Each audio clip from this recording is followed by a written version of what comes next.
But most importantly, and I speak to all of you in this room as reporters, as well as the American public, I just want to emphasize the degree to which we are in serious times, and this is a really serious job. This is not entertainment. This is not a reality show. This is a contest for the presidency of the United States. And what that means is that every candidate, every nominee needs to be subject to exacting standards and genuine scrutiny. It means that you got to make sure that their budgets add up.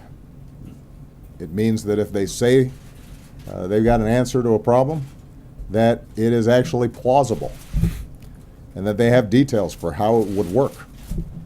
And if it's completely implausible and would not work, that needs to be reported on. And the American people need to know that. If they take a position on international issues that could threaten war or has the potential of upending our critical relationships with other countries or would potentially break the financial system, that needs to be reported on. The one thing that I'm going to really be looking for over the next 6 months is that the American people are effectively informed about where candidates stand on the issues, what they believe, making sure that their numbers add up, making sure that their policies have been vetted, and that candidates are held to what they've said in the past. And if that happens, then I'm confident our democracy will work. And that's true whether we're talking about Mr. Trump or Ms. Clinton or Bernie Sanders or anybody else. But what I'm concerned about is the degree to which reporting and information starts emphasizing the spectacle and the circus, because that's not something we can afford. And the American people, they've got good judgment, they've got good instincts, as long as they get good information. All right? I think on the Democratic side, let's let the process play itself out. You mentioned the delegate math. I think everybody knows what that math is. I think Senator Sanders has done an extraordinary job raising a whole range of issues that are important to Democratic voters as well as the American people generally. And I know that at some point there's going to be a conversation between Secretary Clinton and Bernie Sanders about how we move towards the convention. The good news is that despite the fact that during the course of primaries everybody starts getting a little chippy, I've been through this, it's natural, sometimes even more with the staffs and supporters than with the candidates themselves. The good news is that there's a pretty strong consensus within the Democratic Party on the vast majority of issues. There's some disagreement about tactics, there's some disagreement about political strategy or policy nuance, but both Secretary Clinton and Bernie Sanders believe that every American should have health care. So do I. Both candidates believe that we should be raising the minimum wage. Both candidates believe that we should invest in our infrastructure and put more people back to work. Both candidates believe that we should pass a comprehensive immigration reform policy that makes sure we're enforcing laws and improving our legal immigration system and making sure our borders are secure, but also that we continue to enjoy the incredible boost that we get from attracting talent from all around the world. Both candidates agree that we should be prudent in terms of how we use our military and that we should care for our veterans when they come home. So if you look at 95% of the issues, there's strong agreement there. You don't see the same kinds of divisions between the two Democratic candidates that remain that you've been seeing in some of the Republican debates. Yeah.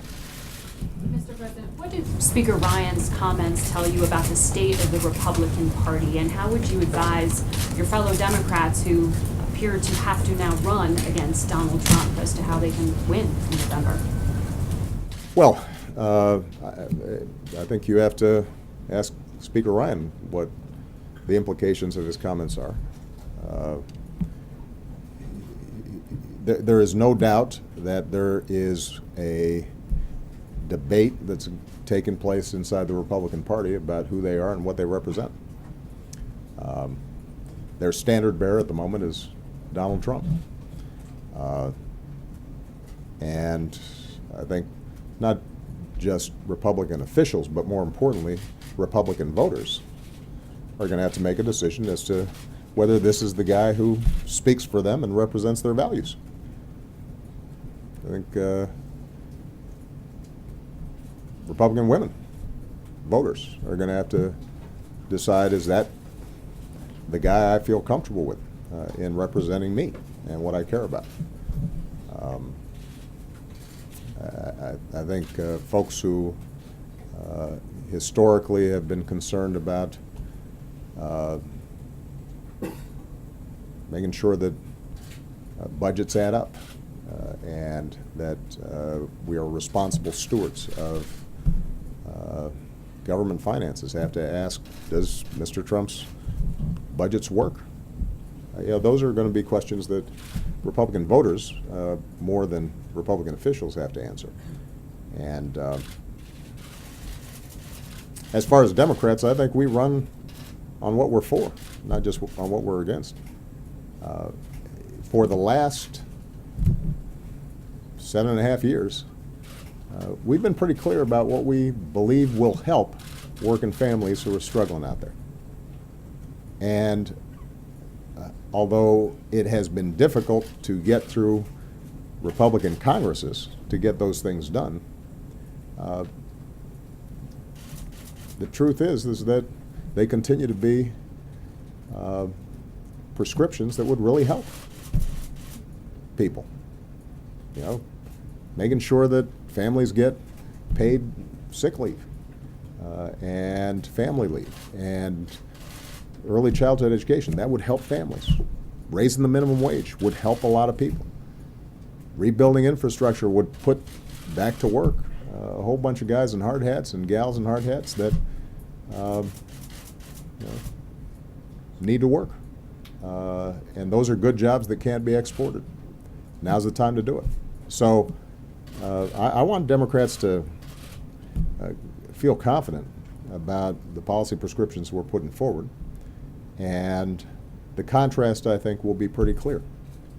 I'll leave it up to the Republicans to figure out how they square their circle. All right, I'm going to take 2 more questions. Yeah, go ahead. Mr. President, what's your message to Democratic voters who has yet to cast their vote, who may be hesitant to vote for the Democratic frontrunner because of the ongoing email scandal and investigation? And also, did you see Donald Trump's taco bowl tweet and your thoughts on it? I have no thoughts on Mr. Trump's tweets. As a general rule, I don't pay attention to Mr. Trump's tweets. And I think that will be true, I think, for the next 6 months. So you can just file that one. In terms of the Democratic vote coming up, I'm going to let the voters cast their ballots and not try to meddle in the few primaries that are remaining. Let the process play itself out. We'll know soon enough. It's not going to be that much longer.